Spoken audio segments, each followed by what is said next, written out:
Hello, everybody. Welcome back to my LinkedIn Lives. I'm Jasmine Navarro, certified wellbeing expert, working with educational institutions and companies, helping them support their family wellbeing challenges. As you know, every week I interview different experts, and today I'm super excited to be interviewing Jess. Hi, Jess. Thank you so much for coming. Thank you for having me. No, it's amazing. And can you tell us a little bit about yourself and what you do? So, I'm Jess Frost. I am one half of the 3E space with my wonderful life and business partner, Nick Edgar. We founded the 3E space 3 years ago. And I am a self-leadership coach, emotional agility coach. And most of the people I actually work with are adult children of alcoholics, which I know we're going to talk about today. So, yes, mostly adult children of alcoholics or people that have grown up with emotionally immature parents.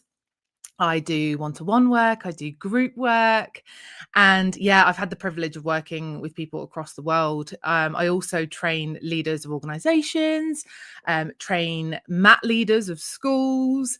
I am a trained conscious connected breathwork coach. So Wow. all of the things, but essentially all of the things that help me get where I am today.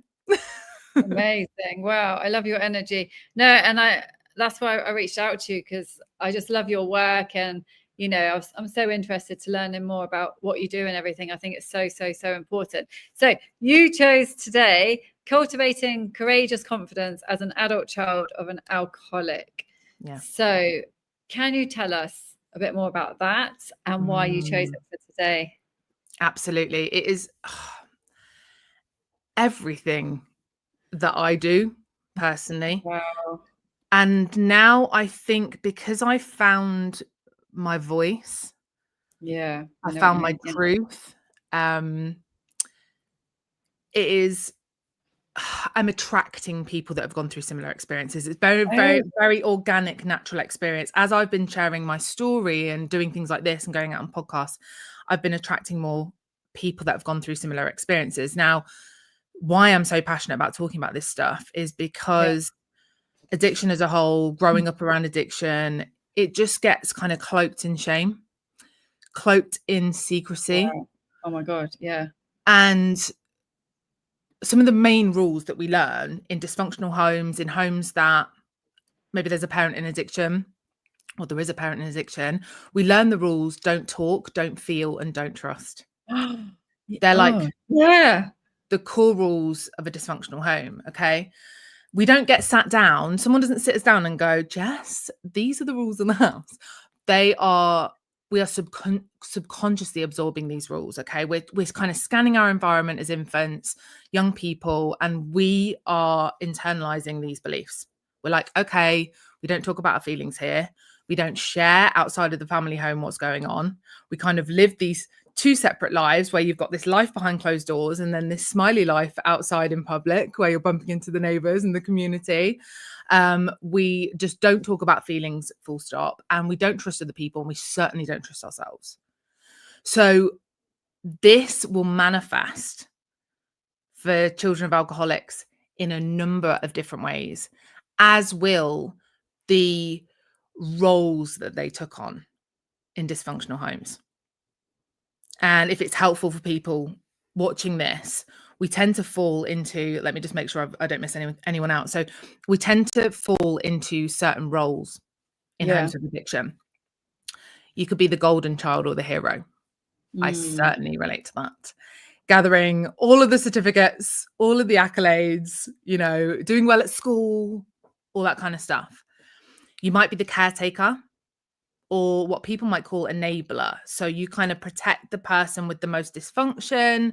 You will caretake for the person in addiction and caretake for the siblings. You're kind of that kind of parentified child, right? Right. Okay. You keep the glue in place. Yeah. Right? Yeah. You might be the mascot, which it could be a child that's quite jokey, quite fun, but they are the ones that desperately avoid the difficult conversations. They'll keep everything upbeat. They're the ones that a family do that make sure that everyone just gets by because they're the funny one. They kind of make everyone laugh, make everyone joke. You've got the lost child who just disappears. into the background. Perhaps the one that stays in the room, stays very quiet, very introverted. Maybe the gamer, the one that kind of people just forget are in the room, right? And then you'll have the scapegoat or the black sheep. Maybe the child that is labeled the problem, or the one with the poor behavior, or the one that calls out dysfunction and gets gaslit and shut down. Often the children that end up going into therapy or recovery and kind of freeing themselves from some of the dysfunction. So yeah, these things are all kept in secrecy, all kept in private. And until I even identified it myself, and put myself in spaces where other people had had similar experiences, I was like, what? People go through this. You've been through this. What? Like, this isn't just me.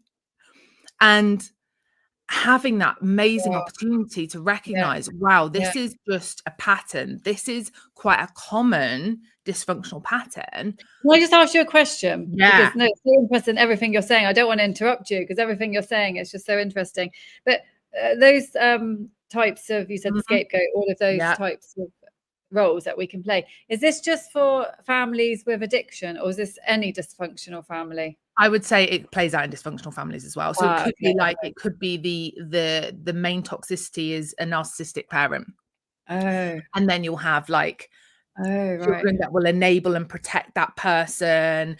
It could be emotionally immature parents. Like it really relates. But definitely when I learned about this through the charity NACOA, it blew my mind. I was like, oh my goodness, this is actually a thing. And it's one of their slogans, like COA is a thing, like children of alcoholics is a thing. So that was just fascinating to realize, like, oh my goodness, like some of my coping skills, some of who I have I attached to myself, like it's my core identity, actually isn't. It was a way of surviving my environment growing up. Wow. Like what? What kind of things? So for example, what we can also do, and this speaks to, if anyone hasn't heard of it, internal family systems therapy, which was created by Richard Schwartz. Like when we don't get the opportunity to kind of formulate this core sense of self, like if we'd grown up in a very securely attached environment, we had the freedom to express exactly who we are as these little authentic infants, we felt safe and we felt nurtured and protected, right? We can kind of just evolve in a kind of organic way. Whereas when we don't get that secure sense of self because it was unsafe, disorganized, then what happens is we will just find ways of being, almost like form masks, form protective parts of ourselves. So that for me, it was like I became a perfectionist, like from school into my work life. Perfectionism was a way that I learned to survive. I now know, because I carried so much shame, which is very common for children of alcoholics. I was just drowning in shame. So all these parts of me formed to try and be enough. So perfectionists, overachieving, overworking, needing external validation, whether it's from my friends, my peers, my boss. Oh my God, yeah. Right? People pleasing then. So a lot of people pleasing, 100%, fawning if we're talking to the trauma of it, right? Yeah. Where it's self-abandonment, but that's not a choice for adult children of alcoholics. We don't choose to abandon ourselves. We never had the opportunity to form it. So we've got these kind of now maladaptive ways of being that when we get into adulthood, like we kind of recognize, hold on, is this holding me back? Is this keeping me a bit stuck? Is this stopping me from being like naturally intimate with someone? Like all these things that we crave in adulthood, these protector parts of us are actually blocking us. Yeah, absolutely. It could be one of the biggest things that I see in myself and I see in people I work with is like, we can become rescuers and fixers. Okay. Desperate for other people to not go through what we've been through. Desperate to not watch someone in pain, in suffering. So we can kind of be that person that perhaps offers like unsolicited advice, jumps into people's crisis when we're not really needed, right?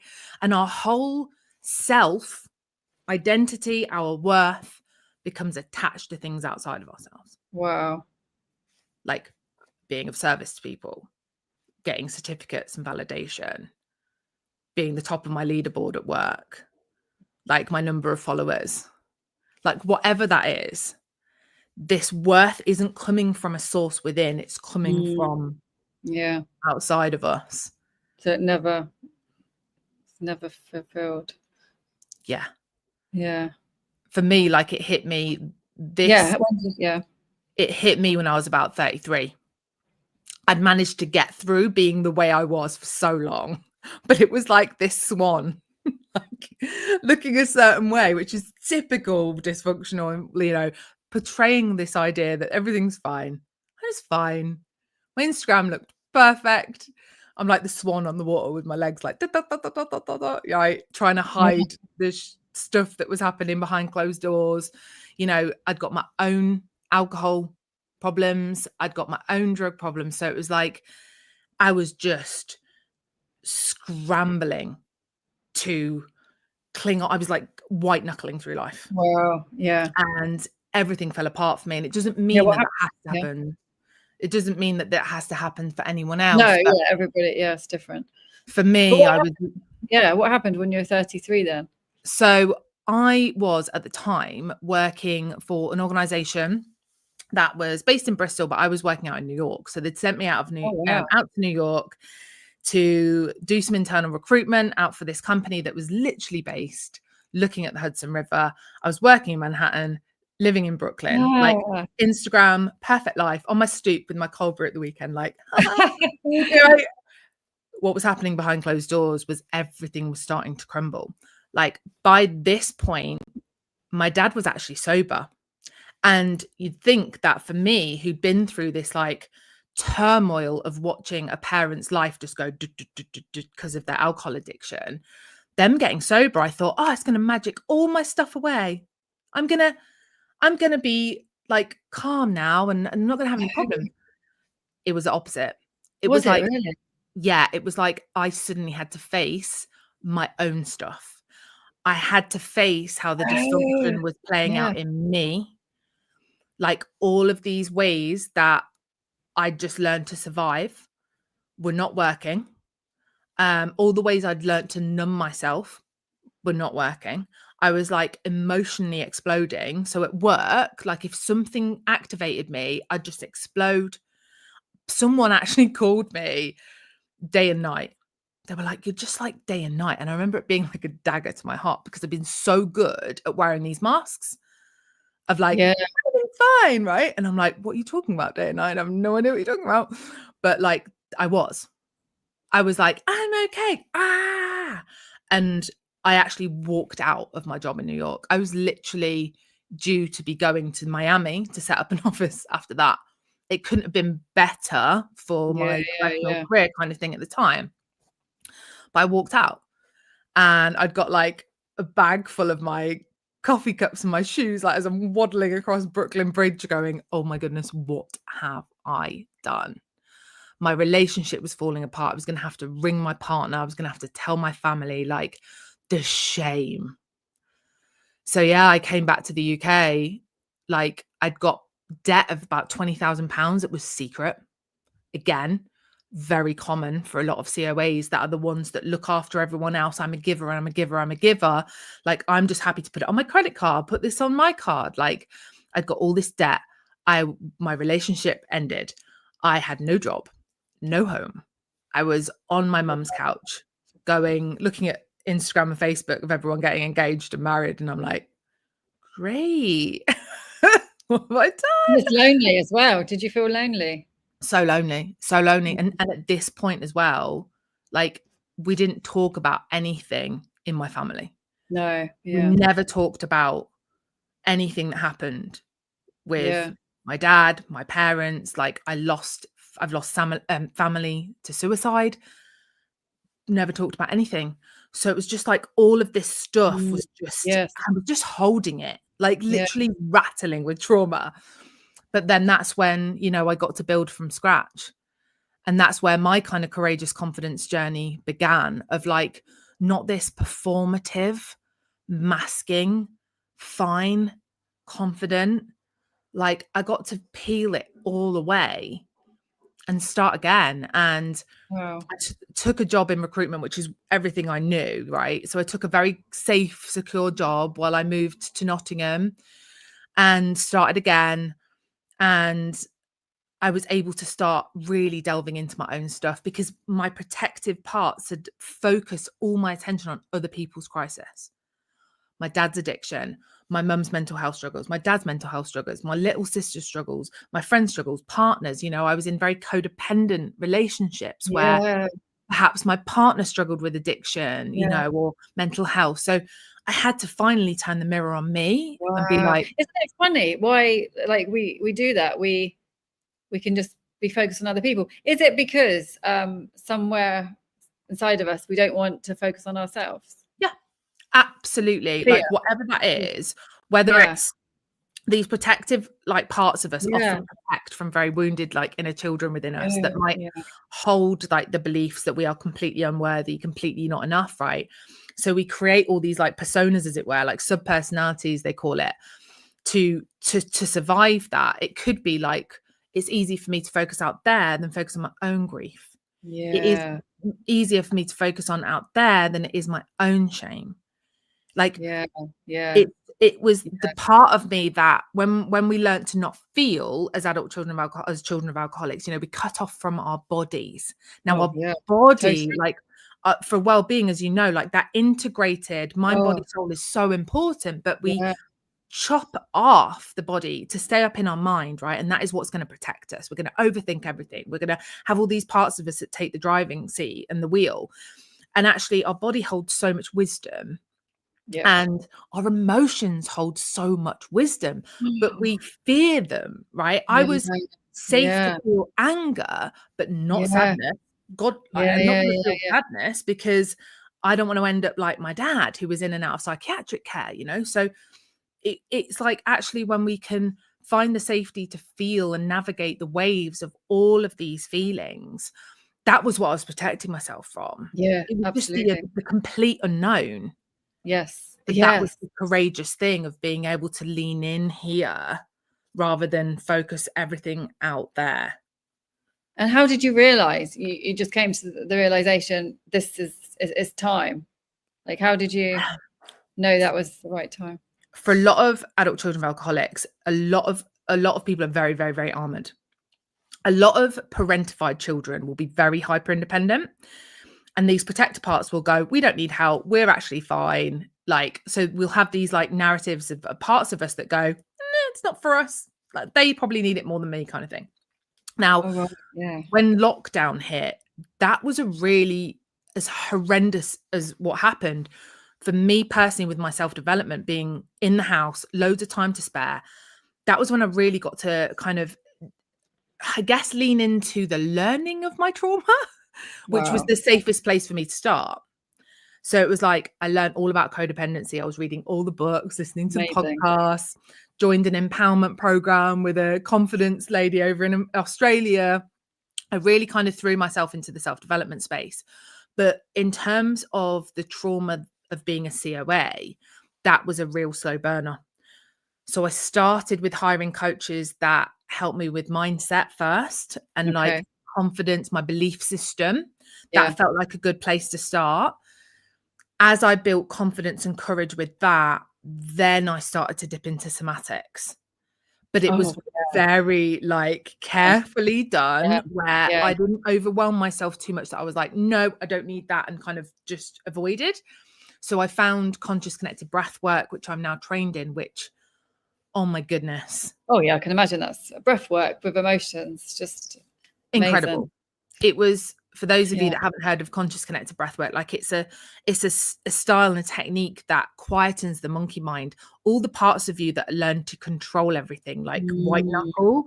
You kind of have to surrender and you drop from your Wow. head into the body. So you drop into like the limbic emotional body and naturally start to kind of stir some of those emotions that have been stored.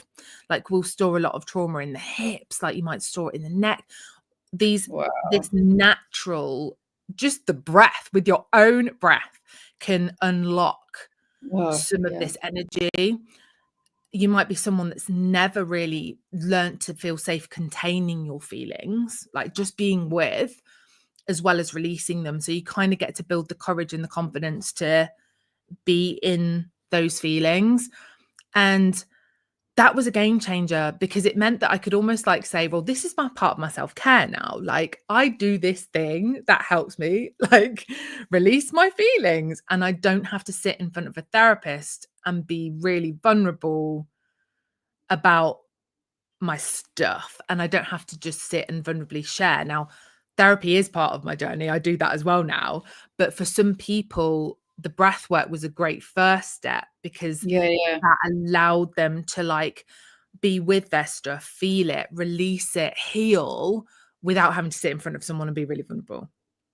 So now it's like I've integrated tapping into my routines, like lots of different techniques, parts work. So I do IFS with my own therapist and coach, which helps me work with those parts of me that if I don't keep an eye on them, they will run my life and my business, and it's not ideal. So let me just amazing. And hi Nora, she says thank you for sharing and being vulnerable about this very important topic. Thank you so much, Nora. We've also got a question. Yeah, thanks, Nora. Got a question on Instagram from Sarah. She says, what are some common confident struggles that adult children of alcoholics face in their careers or relationships? Great shout. So let's speak to work first. A lot of people will struggle with the people pleasing, like not being able to put their needs first, or ask for their needs, or have boundaries, or have difficult conversations. So it'll be very much kind of like used to that eggshell living of like, don't rock the boat, just be good, just stay in these guidelines, right? Oh, phenomenal. Yeah. I definitely, and I don't know if people will relate, I had this like overwhelming fear of failure and fear of being sacked. Never been sacked in my entire life. And it would be this repetitive fear, this repetitive thought. A lot of people. Why do people have that? Because I had that. Why? Where does that come from? Always thinking you're going to get fired or sacked. It will be, this is the power when you find the safety of going in here and understanding what part of you is holding that fear and that wound. Often it relates to something in childhood where this part has clung on and it thinks that it's keeping you safe by repeating this fear. Okay. But if I do better, be more, be enough, then maybe I won't get found out or sacked or fail. It's largely shame related. Okay. So it's often as well, like for a lot of children of alcoholics, regardless of their environment, and this is what I have this real passionate thing about people saying, leave your personal stuff at the door at work. That's a lovely idea. That's very privileged, right? But this stuff is like hardwired in our DNA. It's in our nervous system. So like it's like these very younger parts often are driving the bus. And actually for COAs, it's hard to feel safe. It's hard to feel safe in your body. It's hard to feel safe in these environments that are quite unpredictable. Yeah. So why is it hard to feel safe? Sorry, I keep interrupting you. But no, don't be sorry at all. Like for a lot of children of alcoholics, it's that growing up without that secure sense of self, without that attunement to your caregivers, without that kind of nurturing, protecting, guiding kind of environment. So it's the unpredictability where that child has to be hyper vigilant for something going wrong. So what happens is these parts form that are scanning constantly for danger. Our ability to scan for actual danger in the live moment as an adult is defaulted. Like we are looking through the lens of our traumatized, dysregulated nervous system. So we're constantly thinking we're in threat. And if we're not feeling in threat, we will make ourselves feel in threat because it's the familiar homeostasis. Does that make sense? So it's just it's like why our nervous system is so important with this work, because that is the leader. That is the leader of our lives, essentially. Yeah. Oh, wow. No, it's so interesting, Jess. You're so knowledgeable on this topic. But we are running out of time. We're going to definitely have to do another live because Yes. this is like a whole series. Oh my God, so interesting. So interesting. But okay, I mean, I know there's no quick answer here or anything. But what would you say to anybody who's listening and, you know, maybe they are a child of an alcoholic, or like, what would you say, like what would be the first step, or, you know, what can someone start doing straight away, sort of thing? That's a really good shout. For a lot of people, like they start off, once they find out it's a thing and there are people, I would say listen to some stories, like listen to some podcasts, like connect with people who are speaking about it. I think there's something very validating about storytelling and recognizing you're not alone. For a lot of people, it can feel really overwhelming to reach out for support straight away. So sometimes just hearing what's going on gives people the safety to reach out. And I would say there is so much support available, whether it is therapy, whether it's counseling, whether it's peer support, right? There is support groups where you can just show up with your camera off. I've got one, for example, where people can show up and not even have their camera on, but be in space and co-regulate with people who get it. So it's recognizing you're not alone, and whatever state you're at and whatever you need, there is support available. But find out who you feel safe with. I know that's hard because sometimes that's going to feel really like, whoa. But like if you feel like you kind of attune to someone or someone makes you feel inspired, like see what support they offer, see what's available to you, and like dip your toe in. That's what I'd say. Just experiment with different things. Brilliant advice. Brilliant. No, thank you so much, Jess. Is there anything else you want to say before we go? And how can people find you? Yeah, I just want to say, if you're listening to this and if you are navigating this, right, the amount of people that come up to me after I've shared in private and say, oh my goodness, this is me. Like I've got a loved one in addiction or a parent in addiction.